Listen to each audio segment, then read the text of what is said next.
I don't know how many times he entered my apartment. By the way, I'm writing these lines during the very last days of the year 2022, in December. I've hesitated to share this story for a long time because I know how important the mutual trust between a resident and their landlord or maintenance staff is, and I don't want to instill any unnecessary distrust in anyone's landlord. I've shared stories before about dangerous and scary residents I encounter while working at apartment complexes, but this is a story about my time on the other side of things as a renter. Before I had even graduated from high school, I knew I wanted to live at Paradise Apartments.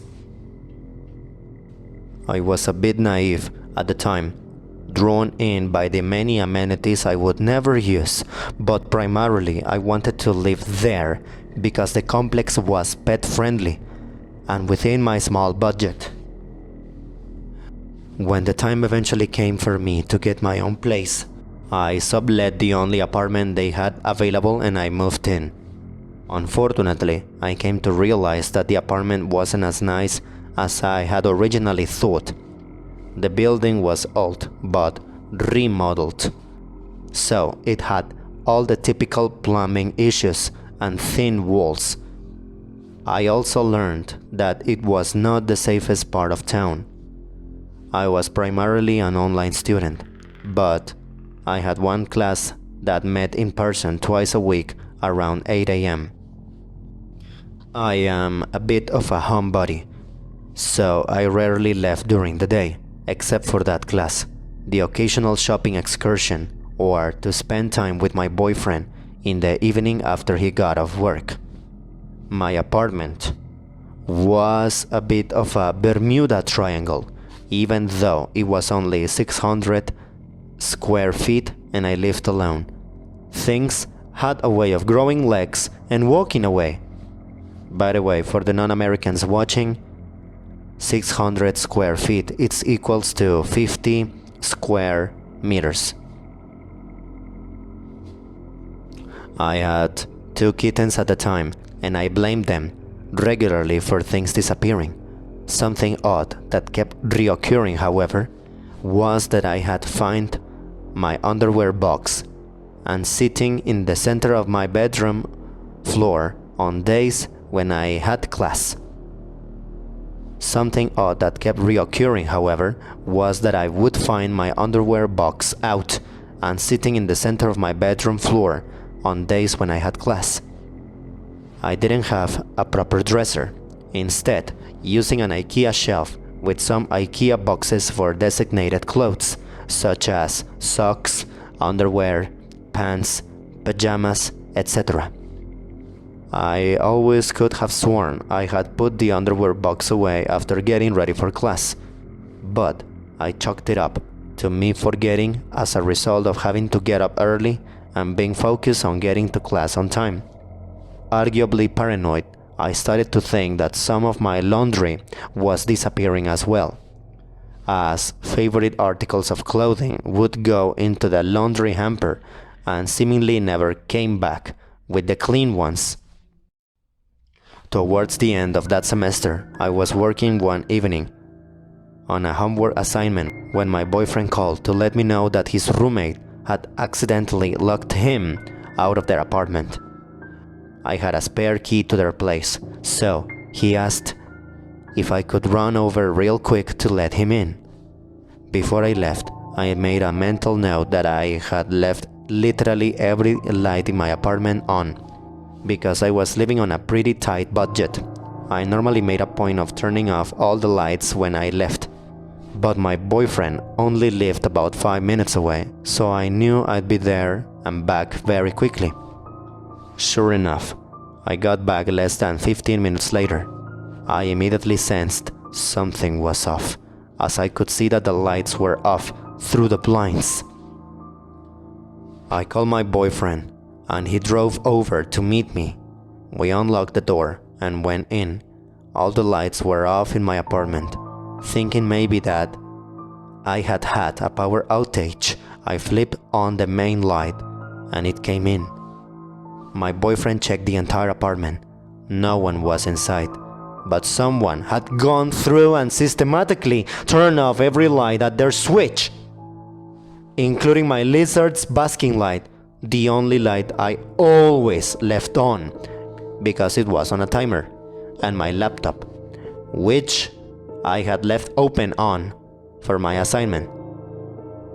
But now the computer had been powered down and closed. We called the emergency maintenance number, and I explained that someone had been inside my apartment and that they had to have used a key because there was no sign of forced entry. The manager called me back and told me I had to be imagining things. Maybe I had forgotten that I had turned off the lights before I left. I assured him that I wouldn't have turned off the computer or the lizard light. Someone had been in my apartment. I told him I was extremely worried because obviously this person had a key to get in. Either they worked for the complex, or maybe it was a previous tenant or a guest. I asked if they had changed the locks after the previous tenant moved. I asked if they had changed the locks after the previous tenant moved out, and they assured me that they changed the locks after every moved out. The manager suggested maybe it was a friend pranking me, someone else I had given a key. The only other people I had given keys were my boyfriend. His key to my apartment had been locked inside his apartment on the same key ring as his own apartment key, and my mom. She lived 3 hours away. In any case, neither of them would have pranked me this way. The manager finally agreed to send someone out immediately to change the lock for my peace of mind. I brought up my concern that it was someone in the staff, since they would be the only other people with keys. The manager claimed the keys were locked in a special safe that required a personalized code to track who took what keys and when, in an office with a security camera. They changed the locks, but I had my doubts that it would do much good. As far as I was aware, there were only 2 maintenance men that work at the complex. One nice older man that didn't seem all that skilled, and a younger guy with a scruffy beard that gave me a bad feeling. I suspected he had to be the one that had come in. When I had first moved in, the manager had told me I would be getting a new kitchen counter within the first 3 days. I waited to move in my kitchen stuff, but after a week they hadn't come. And then after a few months, I had completely forgotten about it. One day I was sitting in my living room, and this scruffy maintenance guy walked in without knocking or announcing himself, and I hadn't received a notice to expect him. He said that he was there to replace my countertop. It took him 2 days to install one small piece of counter. A few weeks later, I was getting out of the shower and heard a single knock at the door. I called out, Just 1 minute. Just 1 minute. and hurried to get some clothes. Not 2 seconds later, the door started to open and I had to slam it shut, still wrapping a towel to stop him from coming in. He claimed that he hadn't heard me out, but I had my doubts. I don't remember what made-up excuse he had for coming in. Another time, I found a note from him that he had come in. Again, it didn't give a reason as to why, but that he'd made sure not to let my cats out. He also made a note about my third cat being cute. Except I didn't have a third cat. I did, however, have a picture of my childhood cat in my bedroom on the IKEA shelf where I kept my clothes.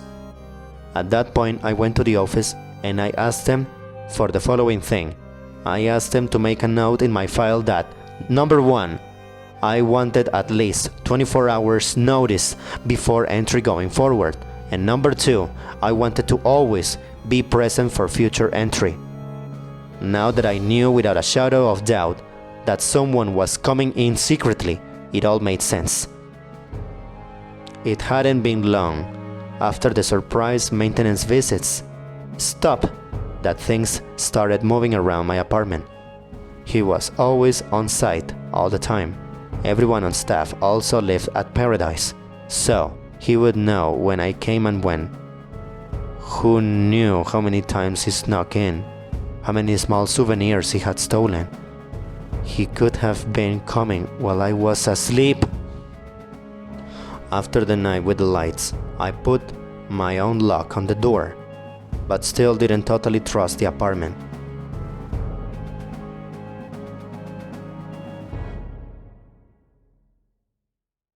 I ended up buying a condo shortly after with help of my parents. I subleased the apartment and I moved.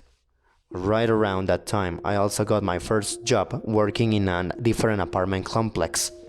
In the final days before I left, my mom came into town to help me move my stuff. While she was home alone and I was at class, she caught the scruffy maintenance man trying to get his keys to work my lock. She demanded to know what he was doing, and he said that he was there to paint my front door. I hadn't received a notice, and he didn't have any paint or supplies. She told him that he could wait until after I moved out. A few years later, I was shopping by the owner of Paradise Apartments while working at another complex in town, OK Apartments. And by the way, shopping is when an employee from one apartment complex takes a tour at another apartment complex under the guise of wanting an apartment for the purpose of gaining information that they might otherwise easily give up. It can also be performed by your own management company to make sure that you are doing a good job. There were certain tells a shopper always gave, like asking specifically worded questions such as, "Is it safe here? I'm a felon. Can I live here?" etc. That require specifically worded answers, and it was easy to trip on. Being too wealthy for the complex, like a Rolex watch, sports car, nice suit, etc. And being too flexible on what they were interested in. For instance, they were interested in all the layouts and were open to move in whenever. This guy seemed too old and too well off to be randomly considering an apartment at OK. We were geared toward lower income folks. While I was giving the tour, he asked if I had any opinions on another apartment complexes in town, and mentioned Paradise specifically. Normally, I wouldn't badmouth any other complexes.